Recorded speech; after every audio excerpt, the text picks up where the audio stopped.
আসসালামু আলাইকুম। আমরা একটা ডকুমেন্টে কিভাবে লেটার হেড এর ভিতরে কোম্পানির লোগো ওয়াটারমার্ক হিসেবে দেওয়া যায়, সেই জিনিসটা আমরা এখন দেখব। ধরেন আমার একটা ডকুমেন্ট, কোম্পানির নাম হচ্ছে জিসিজেড ইনফোটেক।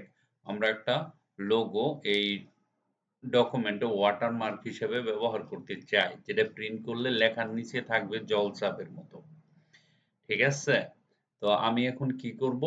আমি এখন একটা পিএনজি ফরম্যাটের একটা লোগো নিয়ে আসবো। কোথায় থেকে নিয়ে আসবো? কিভাবে নিয়ে আসবো? ওয়াটারমার্কে যাব, তারপরে কাস্টম ওয়াটারমার্কে যাব।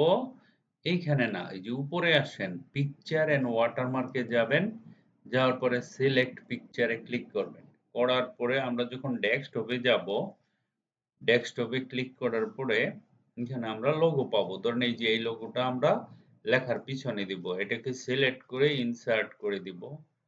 ইনসার্ট করার পরে আমরা এখানে ওকে বাটনে প্রেস দিব। দেখেন এখানে ওই যে ওয়াটারমার্ক হিসেবে একটা লোগো চলে আসছে, কিন্তু লোগোটা আমি আরেকটু ক্লিয়ারিটি দিতে চাই, আরেকটু সুন্দর করতে চাই, আরেকটু প্রফেশনালি এখানে লেখার নিচে দেখতে চাই। প্রত্যেক পেজে পেজে একটা আসছে, তাই না? তো আমরা ওয়াটারমার্কে যাব। ওয়াটারমার্কে গিয়ে কাস্টমে যাব। মোস্ট ইম্পর্টেন্ট যেটা, এখানে যাওয়ার পরে দেখেন একটা জিনিস হচ্ছে ওয়াশ আউট।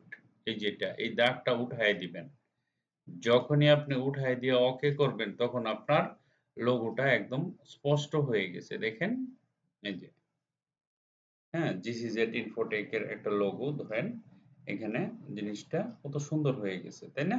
এই দেখেন, প্রত্যেক ডকুমেন্ট হয়েছে। এই জিনিসটা অ্যাসাইনমেন্ট, আপনারা এটা ঠিক মতো করে দিবেন ইনশাল্লাহ। Thank you very much for watching this video. Bye by.